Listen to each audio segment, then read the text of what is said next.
Hello friends, welcome to study cool official पे। आज हम करने जा रहे हैं भारत के प्राचीन वेद ग्रंथ। तो जैसे आपको बताया था कि जो हमारी हिस्ट्री की सीरीज़ चलेगी तो उसका ये दूसरा टॉपिक है। बाकी साथ साथ हम करंट अफेयर भी करेंगे, जिसमें अभी फुली अपडेटेड आपको मिल चुका है मुख्यमंत्री और राज्यपाल 2024 के। दोनों वीडियो का लिंक आपको इस वीडियो के डिस्क्रिप्शन में मिल जाएगा।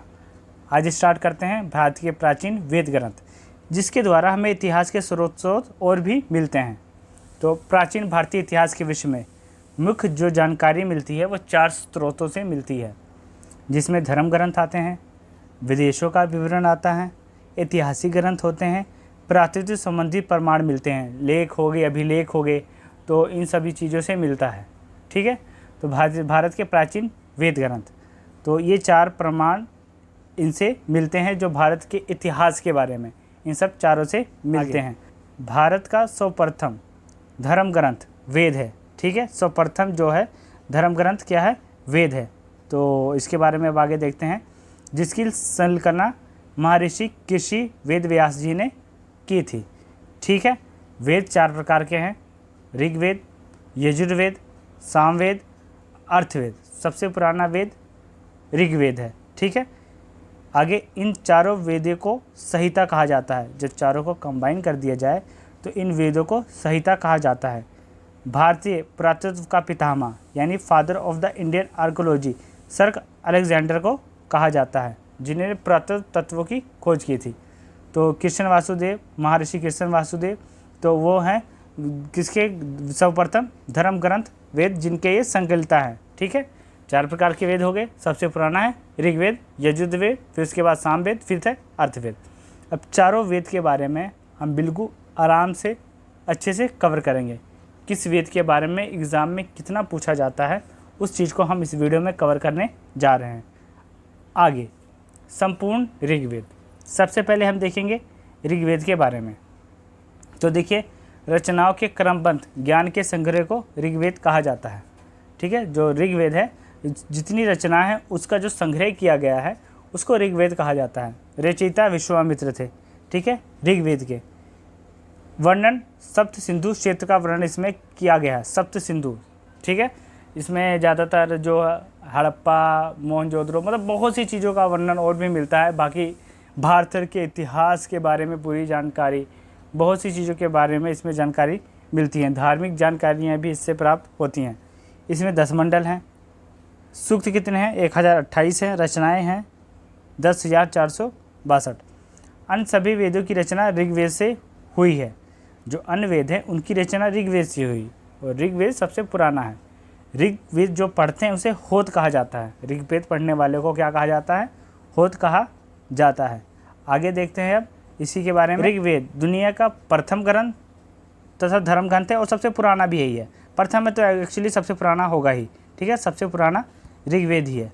यूनेस्को ने ऋग्वेद की लगभग 1800 से 1500 ईसा पूर्व के लगभग 30 पांडुलिपियों को संस्कृत विरासत की सूची में शामिल किया है। यूनेस्को वर्ल्ड हेरिटेज जो है, अभी आपको पता ही है, क्योंकि जो हमारे करंट अफेयर फॉलो करेंगे उनको सारा पता होगा। ठीक है, तो उसने ऋग्वेद की लगभग 1800 से 1500 ईसा पूर्व की 30 पांडुलिपियों को संस्कृत विरासत सूची में शामिल किया है। ऋग्वेद के मंत्रों तथा रचनाओं की रचना किसी एक ऋषि मुनि ने नहीं की, बल्कि अलग अलग समय पर विभिन्न ऋषि मुनियों के द्वारा संकलित की गई है। इसके मंत्र और इसकी रचना के बारे में आगे, इसमें आर्यों के राजनीतिक प्रणाली तथा इतिहास के बारे में भी जानकारी मिलती है। ऋग्वेद में इसमें जल, वायु, सौर, मानस और हवन चिकित्सा के बारे में जानकारी भी मिलती है। ऋग्वेद के मंडल देखिए, 10 मंडल हैं। अलग अलग का वर्णन वो देखते हैं हम। पहला मंडल मधु संध्या का वर्णन करता है। दूसरा गस से मध का वर्णन करता है। तीसरा मंडल गायत्री मंत्र का वर्णन करता है। ये एग्जाम में पूछा गया था।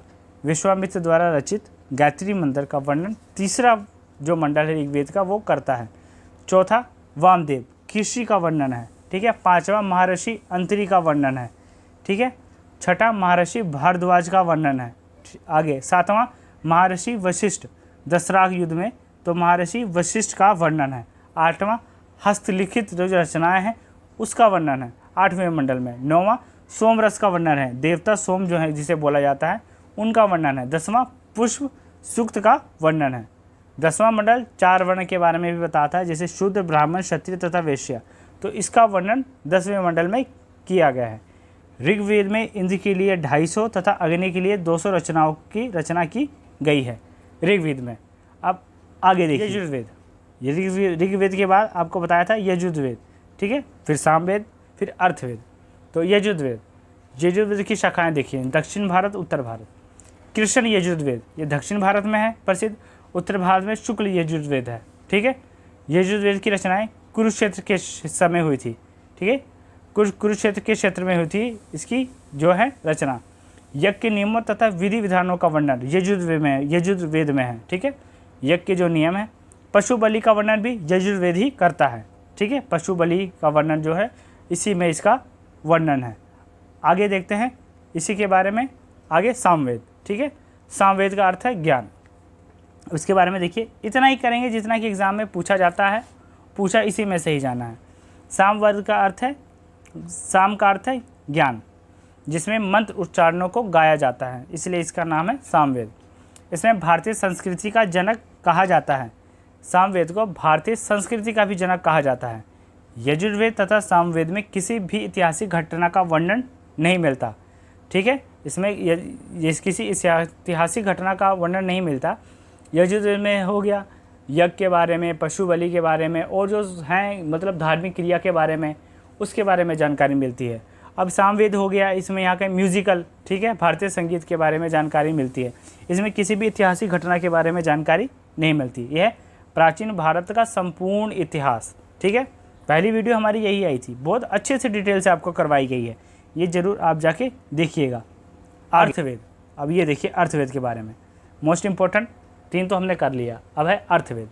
इसमें कुल 731 मंत्र तथा 6000 पद हैं अर्थवेद में। इसमें कुछ मंत्र ऋग्वेदिक मंत्रों से भी प्राचीन है, जो ऋग्वेद है उससे भी प्राचीन है अर्थवेद में, ठीक है। कुछ मंत्र अर्थवेद कन्याओं के जन्म की निंदा करता है। इसमें जो है कन्याओं की जन्म की निंदा करता है अर्थवेद। अंधविश्वास का वर्णन किस में है? अर्थवेद में ही है। ये मोस्ट इंपॉर्टेंट पूछा गया है एग्जाम में। अंधविश्वास का वर्णन किस में है?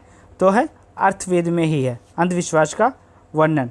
आगे देखिए अर्थवेद संपूर्ण, तो इसमें मानव जीवन के सभी पक्षों जैसे गृह निर्माण, कृषि की उत्पत्ति, व्यापारिक मार्गों की खोज, रोग निवारण, विवाह तथा गीत, उसके बाद राजभक्ति, राजा का चुनाव, बहुत से वनस्पति, औषधियाँ, वशीकरण आदि का वर्णन इसमें है, ठीक है।